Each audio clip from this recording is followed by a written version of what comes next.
Back again with another YouTube video. It's your boy Uriah G. Today we're gonna react to 10 wrestlers who were just plain dangerous to work with. Let's get right into the video. Alright, we have an advertisement to start off, so and it's unskippable. Unskippable. I usually don't like unskippable ads. I like to skip the ad.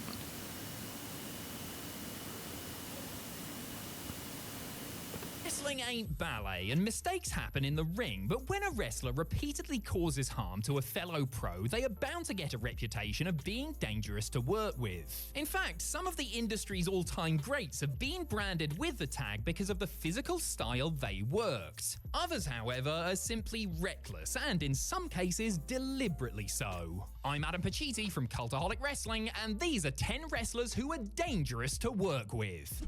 Join us.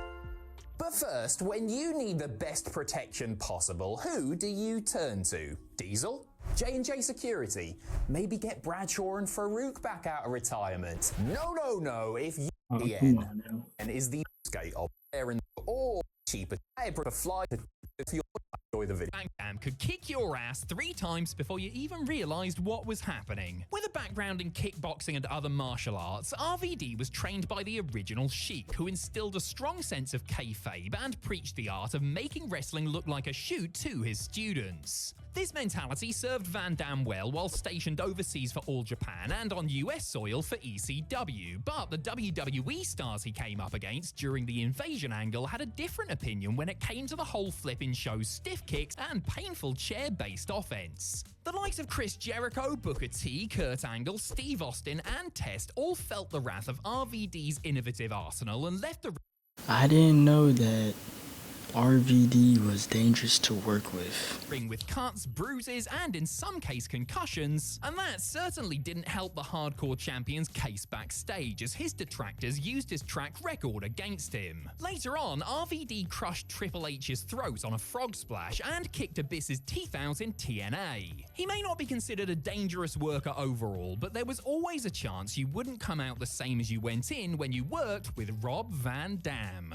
Number 9, Goldberg. A Brickhouse former NFL player who was trained by the WCW power plant and put on TV well before he was actually ready for the spot. What could possibly go wrong? It became evident early on that Goldberg was a danger to both himself and his opponents due to a combination of his incredible strength, lack of experience, and how hyped he would get in the moment. One moment was on a January 1998 episode of Saturday Night when Goldberg dropped Meng of all people, right on the top of his Well, he is, kind of known for, some botches and stuff, so.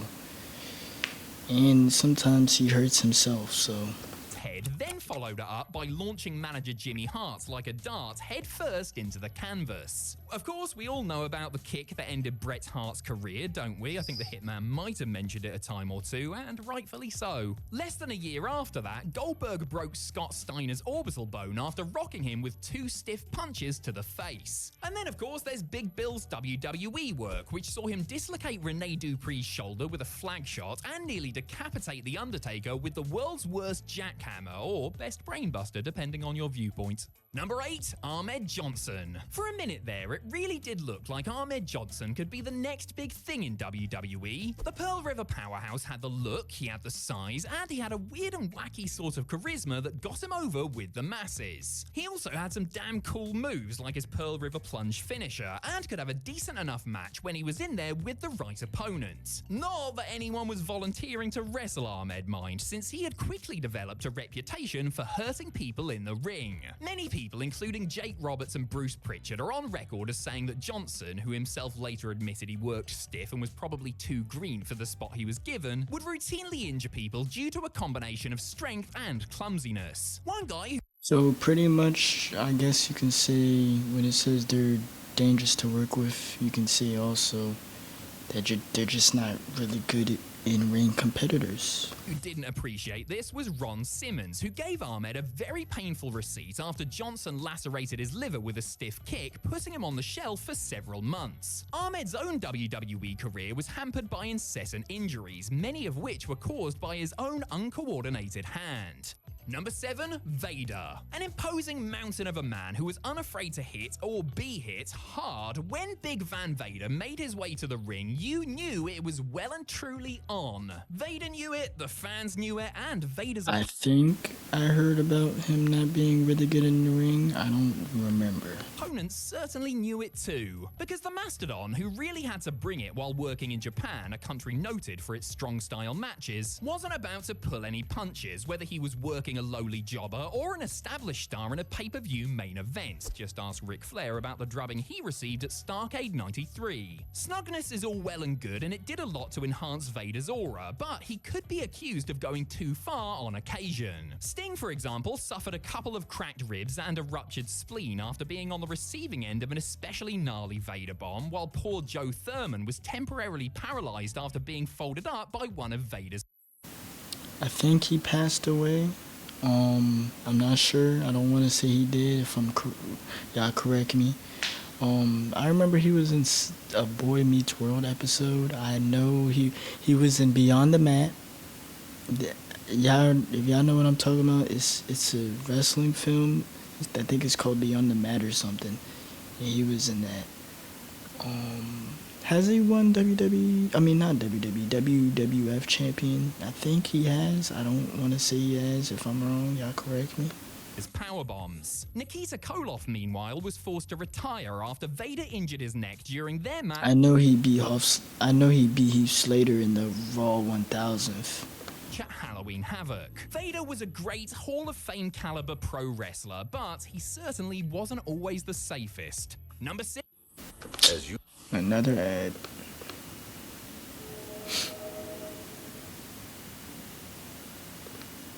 Jax. A lot of comparisons can be made between Vader and Nia Jax. Well, perhaps not a lot of comparisons. I mean, Nia doesn't have the catalogue of classic matches across a decades-long career or anything, but she is big and she has hurt people, so, you know. The Annihilator is a polarizing figure and has gained a reputation as being unsafe, primarily due to several incidents that occurred during her first WWE run. Yeah, because, you know, Becky Lynch, and I think she had injured her, right? I think it was the Survivor Series Women's Traditional 5-on-5 years ago. In the space of just a few years, Jax was deemed to be at fault for injuries sustained by Bayley, Charlotte Flair, Ember Moon, Kairi Sane, Mandy Rose, and Zelina Vega. Some of those were down to Nia not knowing her own strength while throwing around her much smaller opponents, but the battering she gave Becky Lynch in the run-up to Survivor Series 2018 was simply inexcusable. The Irresistible Force has certainly taken it a lot easier since her return, but in attempting to not hurt anyone, she has, somewhat ironically, been a little too light on occasion, resulting in some very naff-looking offense on her part. Still, better than killing a co-worker, I guess. Number 5, the Steiner brothers. Rick and Scott Steiner were both amateur wrestling standouts who had short fuses and didn't suffer full... That's, isn't that Braun Breaker's dad, or... They're related in some form, yeah. Gladly or otherwise. Able to stretch and suplex anyone they damn well wanted to at will, the Steiner brothers would occasionally flip the script and start shooting on their opponents for real during matches. Those poor jobbers, who to be fair... I don't want to say that's his dad and then be wrong, but I do know Braun Breaker's related to one of them, I think. Were not adequately trained to take the moves a lot of the time, were like lambs to the slaughter, whereas other better trained opposition had to walk a fine line with Rick and Scott. Big Papa Pump, to the surprise of many, remained professional in the ring during his later career, even if he was raising hell behind the scenes. But in the dying days of WCW, the dog-faced gremlin went on something of a tear and beat up Van Hammer, Big Vito, Lash LaRue, and Conan in televised matches just because he could get away with it. Number 4, the Road Warriors. Hawk and Animal were two rough-around-the-edges bruisers who just clobbered their opponents, completely steamrolling through them before putting them out of their misery with the dreaded Doomsday device. And if it looked like the Road Warriors were beating up their opponents for real, it's because they were. Hawk and Animal weren't exactly given time to fine-tune their skills before being put in front of paying audiences, and they started to get really over while they were still pretty damn green. This meant that the poor bastards who had to face the roadies in those early days were well and truly put through the ringer, and there were 1 or 2 or 20 potatoes thrown in any given match. Jim Cornette has spoken about jobbers showing up to TV tapings, seeing their names next to Hawk and Animal, and simply grabbing their bags and going home, rather than take the pay. Grabbing their bags and going home after seeing them being on the schedule for the night? As for the Doomsday device itself, that was a dangerous move to take, and many experienced a rough landing, including Henry Godwin, who broke his neck taking it during an episode of Raw in 1997. Number 3, the Beverly Brothers. Unlike the Road Warriors, the Beverly Brothers didn't exactly strike fear into the hearts of their opponents. I mean, they wore purple and were accompanied by Lanny Poffo, for goodness sake. But appearances can be deceiving, and anybody stepping into the ring with Blake and Bo needed to watch their asses. Well, they needed to watch their necks, actually, because the Beverly Shaker Heights spike finishing move was one of the most dangerous in history. Yeah, I think I came across this the other day reacting to content wrestling, and they had showed someone getting injured. I think this is the clip, the picture. It essentially saw one of them launch their opponent into the air with a flapjack-like move, while the other helped them down to the mat by pushing their head almost through it. It was an ugly, ugly move that apparently caused some long-lasting damage to a few who took it. You'll also note that it was almost exclusively enhancement talent that took the spike, since there's absolutely no chance anyone on the main roster would agree to it. Poffo is on record as saying he hated the move and was annoyed at his charges for performing it, while ex-pros like Stevie Richards have denounced the Shaker Heights spike as inexcusable. Number 2, Mabel. Despite being an inexperienced wrestler who had primarily worked in a babyface tag team, WWE opted to give Mabel a big push as a main event heel in 1995. Dark, dark times. After winning that year's King of the Ring tournament, the former Men on a Mission They didn't push him all the way though. man set his sights on world champion Diesel. Well, they kind of did, but he didn't win. Oh, how I'm sure Big Daddy Cool wishes the super heavyweight had looked anywhere else. And that's because the champ was one of several who felt the full force and weight of King Mabel's recklessness. During their SummerSlam 95 clash, Mabel performed a move that saw him suddenly kick his feet out and sit down hard on his opponent's back. This really shook Kevin Nash up, and he can be seen visibly cursing Mabel out during the bout, while Vince McMahon had to be talked out of firing Mabel after. The future Viscera was moved down the card, but ended up getting another prime What's up with these wrestlers getting moved down the card when they do something bad? spot in a feud with The Undertaker. Regrettably, the big man's clumsiness once again reared its ugly head, and he broke the dead man's orbital bone with a botched leg drop. After their pay-per-view blow-off, Mabel was history. Number 1, New Jack. Some wrestlers are dangerous because Oh yeah, I heard about him, especially the ECW.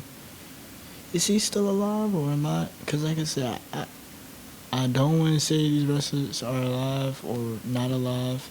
I'm not going to say anything. I just heard news about him, but I did hear that, you know, he was kind of dangerous in the ring. People people had got injured and stuff. they can be stiff. Some wrestlers are dangerous because they can be careless. New Jack was dangerous because sometimes he genuinely wanted to kill you. The ultra-violent gangster developed a track record of hurting his opponents for real, often because of some perceived slight or personal grudge he held against them. For example, 17-year-old Eric Kulas, who lied to get on an ECW house show as Mass Transit and found himself experiencing massive blood loss and almost dying in the ring after New Jack, who was offended by his cocky backstage demeanor, cut him too deep. For example, Vic Grimes, who was legit tasered and almost thrown to his doom during an XPW scaffold match as payback for an incident that left New Jack injured 2 years prior. For example, Gypsy Joe, the 69-year-old Puerto Rican veteran who was beaten to within an inch of his life by New Jack when he started no-selling Jack's off.